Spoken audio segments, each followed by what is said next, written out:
Hello, beautiful moms and entrepreneurs. My name is Sharice Walker, and I'm your host of the Unbreakable Mompreneurs podcast. This is a place where we come together to learn, grow, and inspire. So sit back, relax, and let's get started. Hello, Unbreakable Mompreneurs. Okay, today I could literally spend all day because this is my passion, what we're going to talk about. And the reason why I want to talk about it is because relationships are everything. We're humans. We need that human interaction.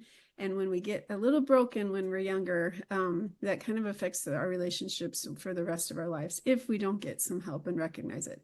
So today I have Rebeccah Silence on my podcast, and I'm so excited because she has been doing for 20 years what I just finished writing my book about. So Rebeccah, why don't you introduce yourself to us?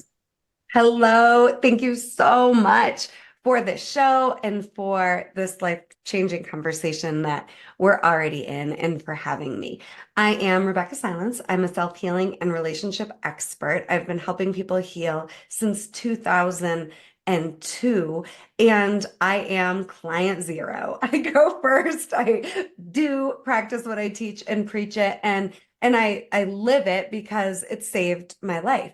I'm the space where all healing is possible. And I just know for sure healing isn't promised, but it's possible. There is no case I haven't cracked. There's no trauma that can't heal. I have healed through incest, a domestic violence childhood, growing up with parents in addiction, and created my own domestic violence marriage that I got out of with a 2-year-old. It's not enough to understand our trauma and our patterns and our pain. I am someone who teaches way beyond mindset and strategy. It's about the practice of emotional healing. That's what I created, the practice of emotional healing, which is how we can stay the best of ourselves and emotionally clear. And that's the only way the highest version of ourselves can be in leadership over our life, right? If we're not emotionally clear, our past is winning, our trauma is winning, and we're recreating our patterns and perpetuating generational trauma cycles. So I'm here to say it can stop, it can end. You're the healer. You deserve freedom. My definition of healing is freedom. And we can be, do, have, create whatever we want. But when we're emotionally clear, we don't need anything outside of ourselves to be different. We're okay.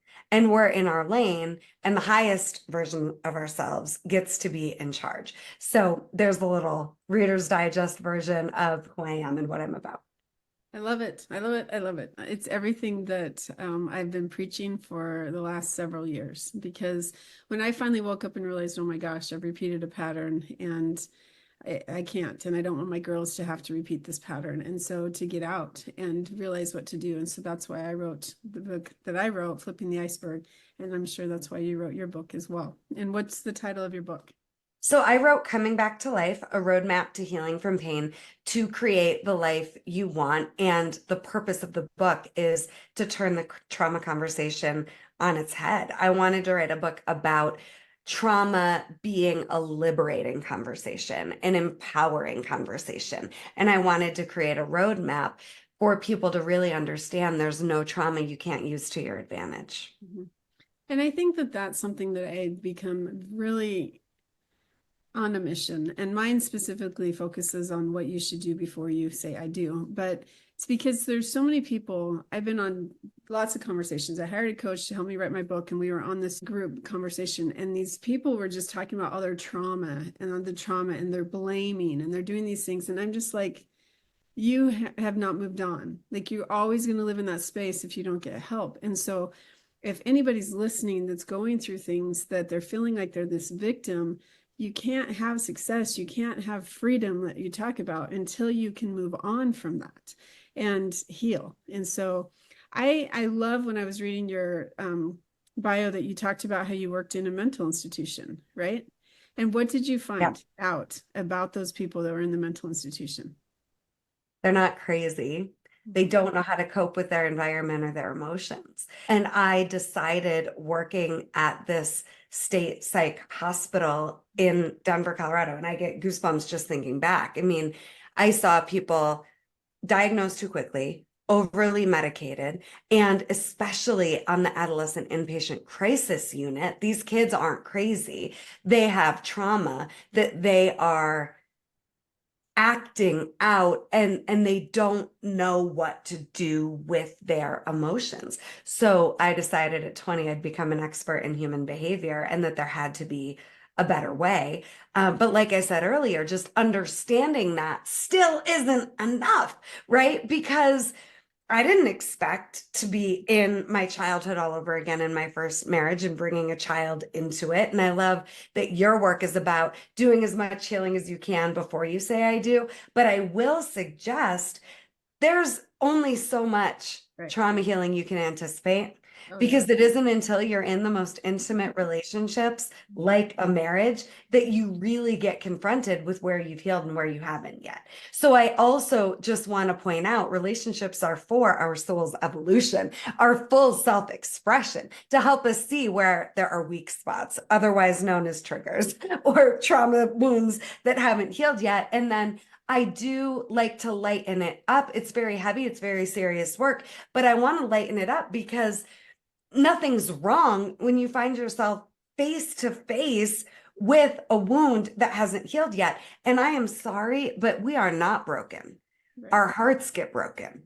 There is nothing broken about you. There is nothing wrong with you. It takes a lot of courage to want to step into being the best of ourselves and to want to do better than our trauma and our lineage. And it's not knocking anyone that came before us. It's just, if you're here, you're very likely the generational healer in your family, which means on some level you asked for. Show me what I need to see so I can be as healed as possible. And that is so beautiful and so rare and so precious. And so true, because I love that you said the generational healer, which means, I mean, in some of the research, and you're more of an expert than I, but it's 4 generations usually, and they call it the fourth turning. So by the fourth generation, because you go up rungs on the ladder, basically, and eventually somebody says, enough. I'm not going to do this. I'm not going to put up with anymore, and I'm going to break that cycle. And is that what you mean by the generational healer? Absolutely. And I don't know how many generations back it has to go. All I know is the generational healer in the family, typically as a child, feels like they're the crazy one because they feel like, why isn't anybody else seeing what I'm seeing? Like, you have a vision of love and possibility as the generational healer in your family as a kid that literally nobody else can see. So for a child, it's super easy to go, well, I must be the one that's all messed up, and I must be wrong about what I'm seeing because nobody else gets it. And so if you can relate to what I'm saying, you get it. That's all that matters. And it's tough. Mamapreneurs out there, right? Like, I will just admit I did this work motivated by my firstborn child at first, because I was like, there is zero chance on my watch I'm going to be awake and aware and perpetuating the patterns. So I didn't have the self-worth yet. I didn't have the self-esteem yet to do better for me. But when my ex-husband went after her, I got us out of there faster than I can even believe, because I still didn't have any self-worth or voice or self-esteem yet. My last name is Silence because I married a guy with the last name Silence, and I was still committed to silence. So my daughter motivated me. But my point is, we can do all this for our children and to break the cycle, but please know ultimately who you're doing this for is you. And that's enough, because people have free will and agency. I have family members that in no way are interested in different than the patterns. That doesn't make them bad or wrong. But if I'm doing all of this so that they heal, they change, that's a lot of unnecessary pressure, right? And stress that you don't have control over. But just be the healed you, staying in your lane, letting that be the success metric. And then everybody watching that wants it too, great. But do it for you and let that be enough. And I want to also point out that it doesn't have to be the incest and the abuse and so I mean, it can be trauma. I was talking with somebody yesterday, and she was talking about how in 7th grade, this boy called her ugly. And she, for years, and it was actually been 8 years, that she finally realized, I'm not ugly. all because of one little comment that a boy made that she didn't even like or know or anything. And so it's like all these trauma, it doesn't have to be, I guess, something where it's so dramatic and horrible that these people talk about. It could be something small that you're dealing with as well, right? Right, but that's not small, right? Like this boy Exactly. calling her heart or calling her ugly, right? It's heartbreaking. Yeah. And it brings up body image Right. trauma. So I think the way I like to say this Mhm. is we can't compare and contrast our Exactly. trauma. Yes. The bottom line is no one is immune to trauma. Right. And my first coach and mentor used to say, I don't care if you're pinned under a Mack truck or a Toyota, you're in trouble. Mhm. Right. So that's how I think about it. Right. We all have a different heartbreak. My trauma, which I do talk a lot about in the book, I share my story to connect you to yours. Right. I share my story to say if mine can heal, so can yours. And Mhm. I just think I've been given the advanced class in a lot of ways so that there's no case that I'm afraid to coach. There's no case that I'm not equipped to coach when it comes to trauma. But there's no big, there's no little, there's no hierarchy, there's no comparison that's going to do anybody any good. Where are you still heartbroken Mhm. and needing to do the work to heal and emotionally release so that your heart can stay open? That's the conversation. Thank you. And that was what I was trying to say is Yeah. we all are affected. You don't have to say, oh, I've never had this. It doesn't matter. And so thank you for saying that. Yeah. So how do you help families navigate the challenge of going through some of these things where I am not, people who listen to my podcast, I'm not a huge proponent on therapy in certain situations because, and with certain therapists, I feel like some of them aren't there to heal. They're there to have you be their therapist, has been my experience. But when you do find a therapist that knows what they're doing, what can you look for? Or how is your approach different than those? Yeah. There are a lot of bad therapists out there, but there are some good ones. Well, and the same is true with coaches, Yeah. right? So I think the most important thing going into any type of personal development work is for you to know what your intention is. What do you want out of it?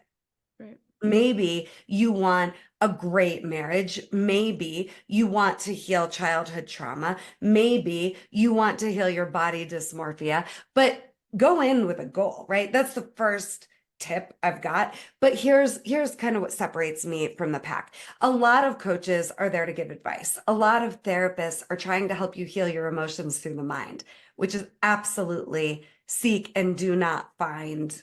We're not going to get anywhere other than to a dead end, right? You. So, okay, I am a therapist, a trained therapist, and I have multiple coaching certifications, and I've been around a while. And I got in at the beginning of the entire coaching industry. So, what I've seen is we've got to want something, right? So we have to have that vision, that clear intention to carry us through making it worth it to do the deep heavy lifting work. And what I will tell you, what I will tell you, what I will tell you is the key is emotional healing and emotional clarity. I created the practice of emotional healing after getting diagnosed with cancer in my mid 30s while I was pregnant with my second baby. And I had already done all this work to clear my past, heal my trauma. I had created a business. I had created a great second marriage. My older child was thriving. Now I'm pregnant. Now I have cancer. And, what occurred to me during my cancer journey was it's easy to be my work and live it when everything is going well. But who am I going to be now? And cancer was the ultimate seminar for me in this lifetime because I had a 5% chance to live. And the healed me just got to stay in charge of the mission called my life in a very non-preferential circumstance and moment. And what I realized is it truly is about getting to the stuck emotion 100% of the time, knowing what your intention is, and then getting to the stuck emotion so that you can stay emotionally clear, so that your spirit and divine guidance can guide your next step. What I just said, that's it. That's the secret.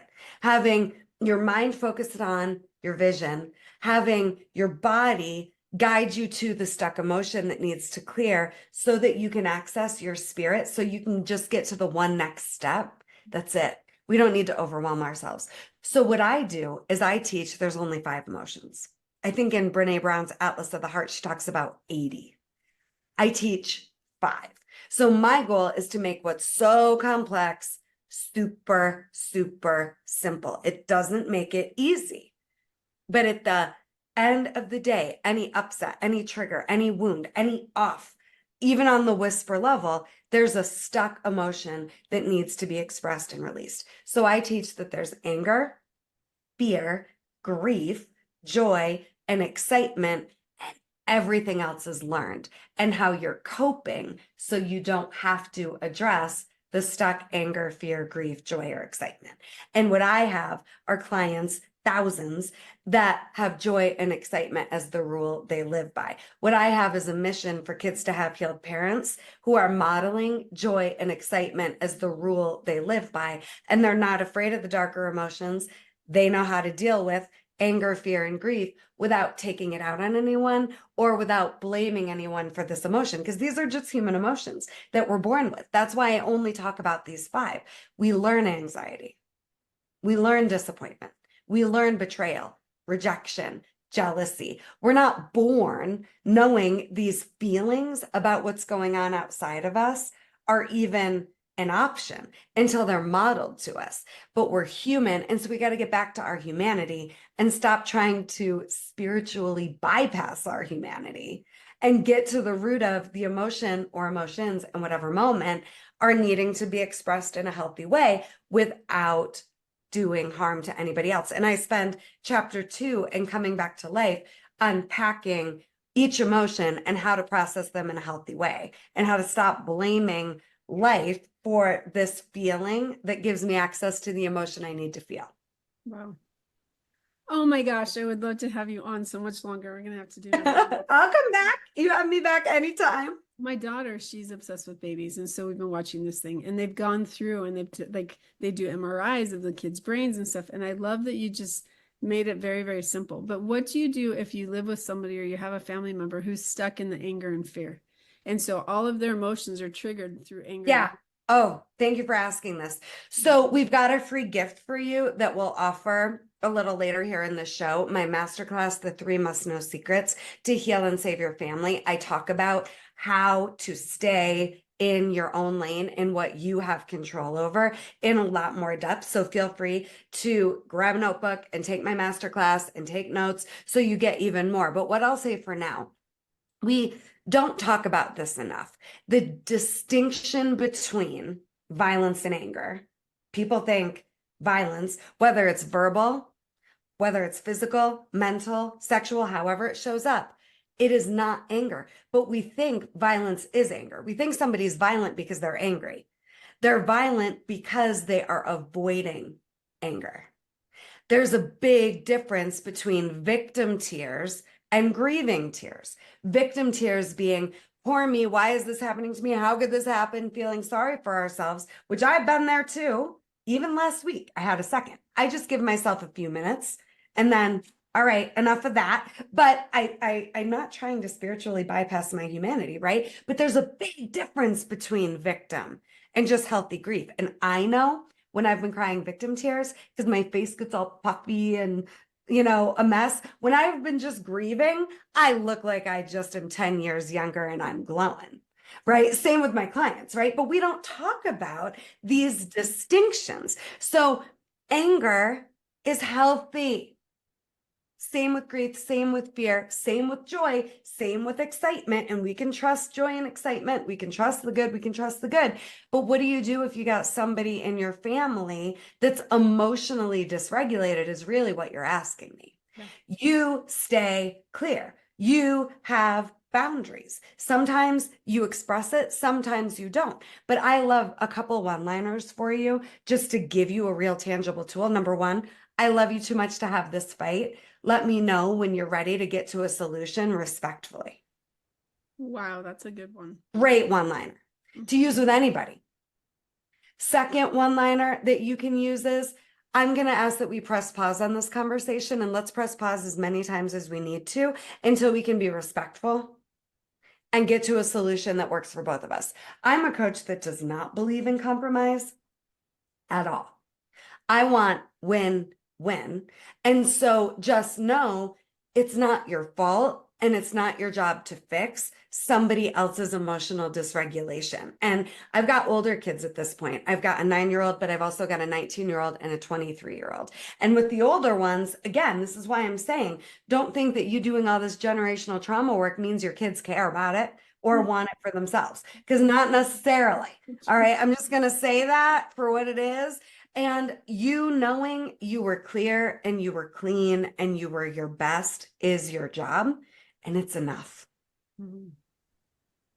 That's great. And I think we need to end right there. And so will you do me a favor? And if our listeners want to just give that again, because I don't think they were ready for your freebie that you're giving out in your masterclass. Oh, absolutely. Check out RebeccahSilence.com. Rebeccah has an H, Rebeccah, Rebeccah, silence, like be quiet.com. You can sign up for my free masterclass right on the homepage. That is your perfect next step after today. And, or if you're called, you can get Coming Back to Life anywhere books are sold. Coming Back to Life, a roadmap to heal from pain to create the life you want. But definitely get access to the masterclass, which will also get you on my email list. Check out the book. And I have a YouTube channel. Just know I'm here for you. I'm on all the social channels. I'm here. And I'm very grateful for this time together. Well, thank you so much for coming on. I will have to have you back on, but I really appreciate it, because I think that it's just something that with all of the stress in today's world and everything that we face, we just need to make sure we're happy. And I can tell that you're grounded, and like just by saying hello when we first talked, I'm like, oh my gosh, she has energy. I love it. And clear. And you get so much time back when you're clear. And let me just very, very quickly say this. My definition of happiness is a healthy relationship with anger, fear, grief, joy, and excitement. I can be happy and experiencing a dark emotion. Happiness is not a real thing. It is so real. And it can be achieved. It's yours for the taking. Rebeccah, thank you so much. And moms, go out and make it a great day, and make sure that you find your peace, your happiness, and your joy. See you later. Beautiful moms, remember, you are unbreakable. Keep illuminating the world with your strength, pursuing your dreams, and reveling in the splendor of motherhood. This is Charisse Walker, bidding you farewell for now. Stay tuned for more empowering conversations on the next episode of the Unbreakable Mompreneurs podcast. Until then, keep shining bright. Signing off with love, Charisse Walker.